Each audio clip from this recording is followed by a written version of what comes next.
Hi, this is the session explaining you the labor costing technique and the methods of remuneration. In the last video, I explained you the time rate wage method of labor costing technique.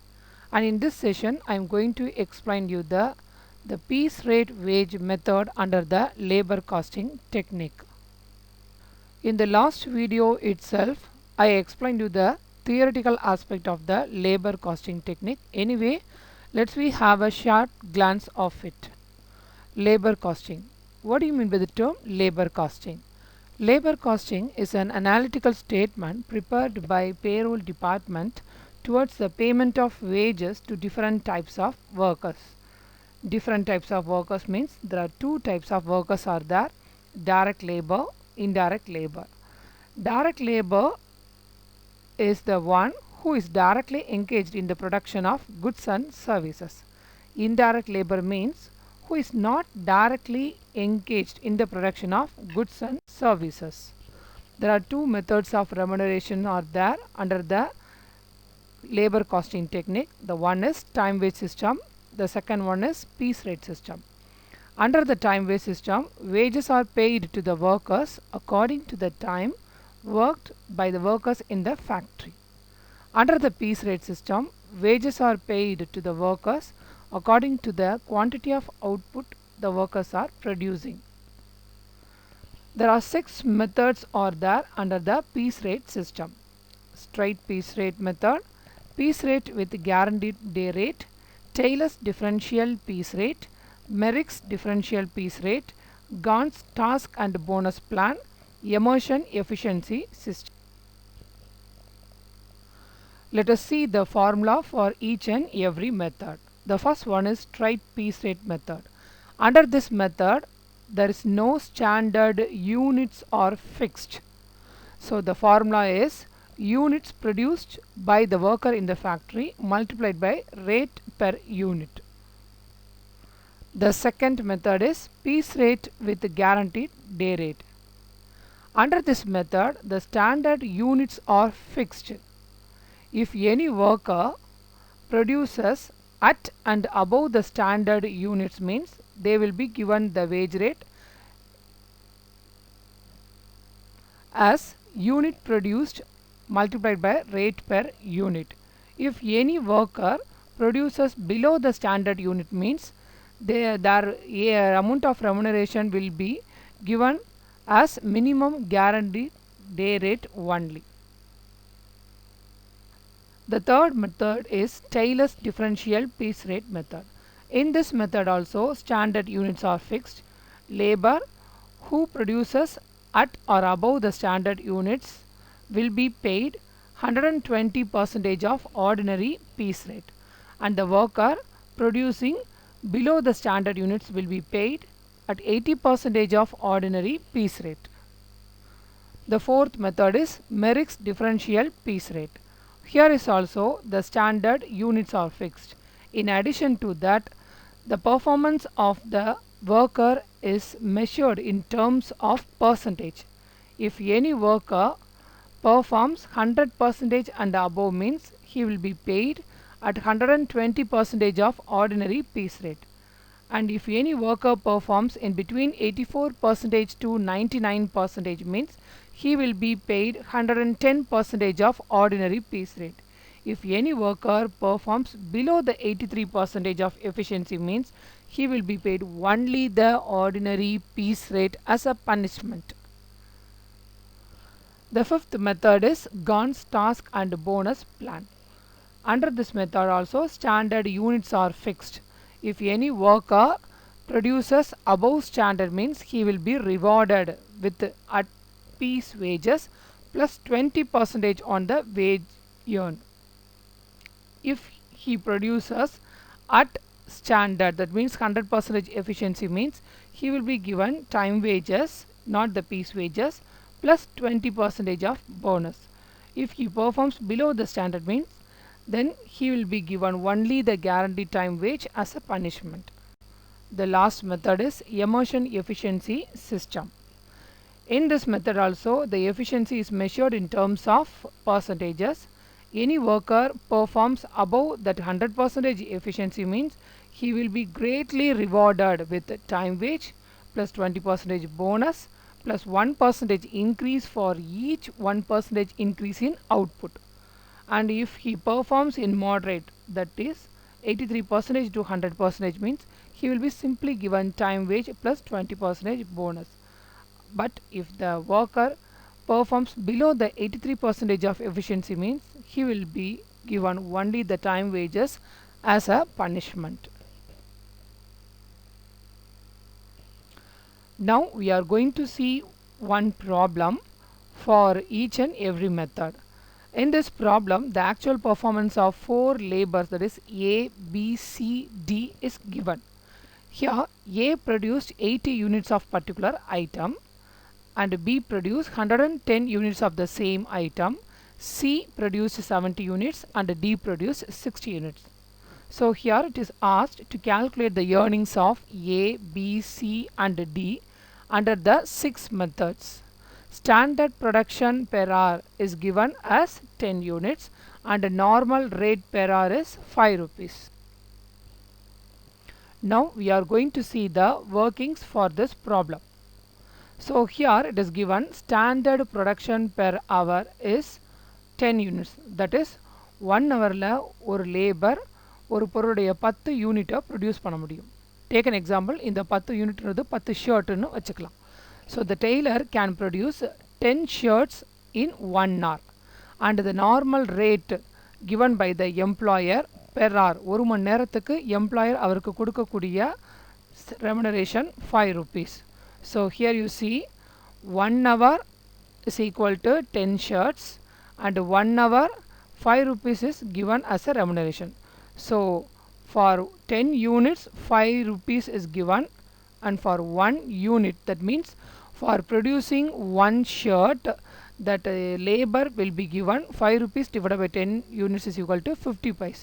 So ஒரு shirt and the labor produce பண்ணா 50 paise அவருக்கு கிடைக்கும். So 1 hourக்கு 10 units அவர் stitch பண்ணார் அப்படின்னா 8 hoursல அவரால் 80 shirts produce பண்ண முடியும். So standard output is here 80 shirts for 1 day. So how can we compute the remuneration of A, B, C and D under the 6 methods of piece rate system? Let's remind ourselves the formula before computing the remuneration under each method. So answer பார்க்கிறதுக்கு முன்னாடி formulaவை ஒரு glance பார்க்கலாம். So under the straight piece rate method, there is no standard units are there. The worker will be simply given the remuneration as units produced by the worker in the factory multiplied by rate per unit. So ஒரு unit produce பண்ணதுக்கு எவ்வளவு rate கொடுப்பாங்களோ multiplied by unit produced. So here in this problem A produced 80 units, 80 unit produce பண்ணியிருக்காரு. So ஒரு யூனிட்டுக்கு 50 பைசா அப்படின்னா 80 யூனிட்ஸ்க்கு 40 rupees. And B produced 110 units na 110 into 50 paise 55 rupees. C produced 50 units means 70 units multiplied by 50 paise 35 rupees. D produced 60 units means 60 units into 50 paise 30 rupees. So the next formula is piece rate with guaranteed day rate. Under this method the standard units are fixed. So in the problem la standard units அப்படின்றது 80 units. ஒரு நாளுக்கு ஒரு லேபரால 80 யூனிட்டை produce பண்ண முடியும். அதுதான் இந்த ப்ராப்ளத்தில் standard unit. So any worker who produces at and above 80 units, 80 பொருளுக்கு நிகராகவோ அல்லது 80 பொருளுக்கு அதிகமாகவோ ப்ரொடியூஸ் பண்ணக்கூடிய ஒர்க்கருக்கு மட்டும்தான் units produce multiply by rate per unit formula. So below standard 80 யூனிட்டுக்கு குறைவாக ப்ரொடியூஸ் பண்ணக்கூடிய ஒர்க்கருக்கு மினிமம் கேரண்டீட் டே ரேட் மட்டும்தான் கிடைக்கும். Let's we see problem. So here Mr. A produced 80 units, that is at standardல அவர் ப்ரொடியூஸ் பண்ணியிருக்காரு. ஸோ அவருக்கு ஒரு யூனிட்டுக்கான price 80 units multiplied by 50 paise 40 rupees கிடைக்கும். And B produced 110 units, that is above standardல ப்ரொடியூஸ் பண்ணியிருக்காரு. ஸோ அவருக்கும் 110 units into 50 பைசன் calculate பண்ணி 55 rupees கிடைக்கும். But C and D both are producing below the standard. 80 யூனிட்ஸ்க்கு கம்மியாக சியும் டியும் ப்ரொடியூஸ் பண்ணதுனால அவங்களுக்கு மினிமம் கேரண்டீட் டே ரேட் மட்டும்தான் கிடைக்கும். ஸோ ஒரு நாளைக்கு 8 மணி நேரம் கொண்ட ஒரு நாளுக்கு 1 மணி நேரத்துக்கு 5 ரூபாய்னா 8 மணி நேரத்துக்கு 40 rupees. ரெண்டு பேருக்குமே யூனிட் வைஸாக கிடைக்காது, பீஸ் ரேட்டாக கிடைக்காது, டைம் ரேட் படி தான் அவங்களுக்கு ரெமுனரேஷன் கிடைக்கும். So the third method is Taylor's differential piece rate method. In this method also standard units, that is 80 units are fixed. At and above 80 units produce பண்ணக்கூடிய லேபருக்கு 120% of ordinary piece rate remuneration கிடைக்கும். And below 80 units produce பண்ணக்கூடிய லேபருக்கு 80% of ordinary piece rate தான் punishment கிடைக்கும். Let's see the problem. So here A produced 80 units, that is at standard la produce பண்ணிட்டாரு. So அவருக்கு increment 50 பைஸ்ல 120% கிடைக்கும். So 80 units into 50 wise into 120%, 48 rupees. B produced 110 units, that means he produces above the standard. 80 unitsக்கு அதிகமா produce பண்ணியிருக்காரு. So அவருக்கும் increment கிடைக்கும். So 110 units into 50 wise into 120% will be 66 rupees. But C யும் D யும் below the standard 80 யூனிட்ஸ்க்கு கம்மியாக தான் produce பண்ணியிருக்கிறதுனால அவங்களுக்கு டிக்ரீஸ்ட் ரேட்டில் மட்டும்தான் அவங்களுடைய பீஸ் ரேட் கிடைக்கும். So 70 units multiplied by 50 paise into 80%, 28, and 60 units into 50 paise into 80% will be 24 rupees as a punishment. The fourth method is Merrick's differential piece rate method. Here is also standard unit is fixed. That means 80 units தான் இங்கேயும் standard units இருக்கும். In addition to that அவங்களுடைய performance percentageல efficiency calculate பண்ணுவாங்க. 100% and above efficiency இருந்தா அவங்களுடைய reward 120% of ordinary piece rate. Mediata 84% to 99% of efficiency இருந்தா அவங்களுடைய reward 110% of ordinary piece rate. 83%க்கும் கம்மியாக அவங்களுடைய எஃபிஷியன்சி இருந்தால் நார்மலாக கிடைக்கிற ஆர்டினரி பீஸ் ரேட் மட்டும்தான் அவங்களுக்கு ரெமுனரேஷனாக கிடைக்கும். Let we see the problem. So here A produced 80 units, that is 80 யூனிட்டுக்கு 80 யூனிட்டை ப்ரொடியூஸ் பண்ணுறதுனால அவருடைய எஃபிஷியன்சி ரேட்டு 100%. ஸோ அவருக்கு கிடைக்கக்கூடிய ரெமுனரேஷன் 120%ல் இருக்கும். So 80 units multiplied by 50 pice into 120% will be 48 rupees. And B உடைய efficiency 80 units produce பண்ண இடத்துல 110 units produce பண்ணியிருக்கிறதுனால 100 calculate பண்ணும்போது அவருடைய efficiency 137.5%. So அவருக்கும் increased rateல அவருடைய remuneration கிடைக்கும். So 110 units into 50 pice into 120% will be 66 rupees. Mr. C produced 70 units. 80 units produce பண்ண சொன்ன இடத்துல 70 units தான் produce பண்ணியிருக்காரு. ஸோ அவருடைய efficiency rate 87.5% only, that is in between for 84% to 99% மீடியமாக இருக்குது. ஸோ அவருடைய remuneration 110% மட்டும்தான். So 70 units into 50 pice into 110% will be 38 rupees 50 pice. And D produced 60 units only. 80 unit produce பண்ண சொன்ன இடத்துல 60 யூனிட்ஸ் மட்டும்தான் ப்ரொடியூஸ் பண்ணியிருக்கனால அவருடைய எஃபிஷியன்சி ரேட் 75% மட்டும்தான், which is below the 83%. So அவருடைய remuneration 60 units multiplied by 50 pice only, that is 30 rupees as a punishment. The next method is Gaunt's task and bonus plan. இங்கேயும் standard units will be that 80 units. Above standard 80 யூனிட்ஸ்க்கு மேலே அதிகமாக produce பண்ணால் piece வேஜஸில் அவங்களுக்கு remuneration கிடைக்கும் plus 20% போனஸோட. At standard that is 80 யூனிட்ஸே ப்ரொடியூஸ் பண்ணால் டைம் ரேட்டில் அவங்களுக்கு வேஜஸ் கிடைக்கும் ப்ளஸ் 20% போனஸில். அண்ட் பிலோ ஸ்டாண்டர்ட் 80 யூனிட்ஸ்க்கு கம்மியாக ப்ரொடியூஸ் பண்ணால் வெறும் கேரண்டி டைம் வேஜ் மட்டும்தான் கிடைக்கும் பனிஷ்மெண்ட்டாக. Let's we see the same problem. So here A produced 80 units, that is at standard la produce பண்ணியிருக்காரு. So அவருடைய remuneration time rate, that means 8 hours into 5 rupees plus the 40 rupees க்கு 20% bonus போட்டு 8 rupees. Totally 48 rupees அவருக்கு கிடைக்கும். Then B produce 110 units which is above the standard. So அவருக்கு piece rate படி remuneration கிடைக்கும். So 110 units multiplied by 50 pies plus that same amount 55 rupees into 20% bonus சேர்த்து 11 rupeesல 66 rupees அவருக்கு remuneration கிடைக்கும். Mr. C produced below the standard, that is 70 units மட்டும்தான். So அவருக்கு time rate மட்டும்தான் கிடைக்கும், போனஸ் எதுவும் கிடைக்காது. So 8 hours into 5 rupees 40 rupees will be the remuneration. அதே மாதிரி தான் mister டியும், who produces below the standard, that is 60 units, so he will be paid the time rate only. The last method is immersion efficiency system. Here is also standard units are fixed, that is 80 units produce பண்ணியிருக்கணும். அவருடைய எஃபிஷியன்சியும் measure பண்ணுவாங்க.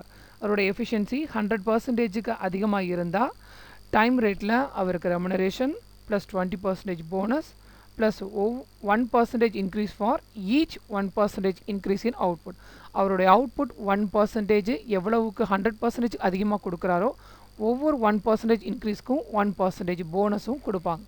And அவருடைய efficiency மீடியமாக இருந்தால், that is 83%லேருந்து 100%க்குள்ளே இருந்தால் time வேஜஸும் plus 20% போனஸும் கொடுப்பாங்க. தென் below 83% of எஃபிஷியன்சியில் இருந்தால் only the time wages will be given as a punishment. Let's we see the same problem. So here A produced 80 units. So அவருடைய எஃபிஷியன்சியை 100%க்கு measure பண்ணால் கரெக்டாக 100%, தட் இஸ் அட் ஸ்டாண்டர்டில் அவர் produce பண்ணியிருக்காரு. So அவருடைய wage rate வந்து time rate படி கொடுத்து plus 20% போனஸும் கொடுப்பாங்க. ஸோ டைம் ரேட் படி பார்த்தா 8 hours into 5 rupees plus that 40 rupees into 20% bonus சேர்த்து 8 rupees 48 rupees கிடைக்கும். But B produced above the efficiency, that is 8 units produce பண்ண சொன்ன இடத்துல 110 units ப்ரொடியூஸ் பண்ணதுனால அவருடைய எஃபிஷியன்சி ரேட் 137.5%.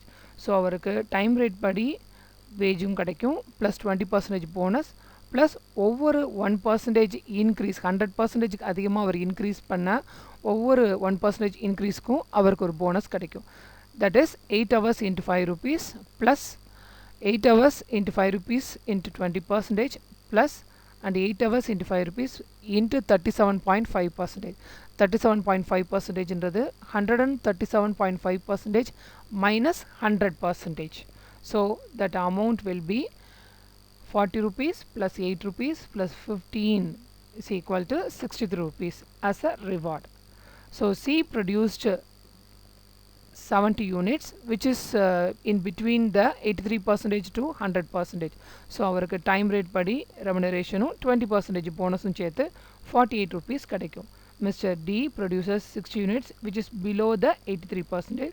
So அவருக்கு டைம் ரேட் படி மட்டும்தான் remuneration கிடைக்கும், which will be 8 hours into 5 rupees is equal to 40 rupees. So this system recognizes the merit and efficiency of the workers by giving higher wages to the efficient workers and gives the punishment to the inefficient workers in the form of reduced wage rate in order to induce them to work hard. Thank you for watching this video.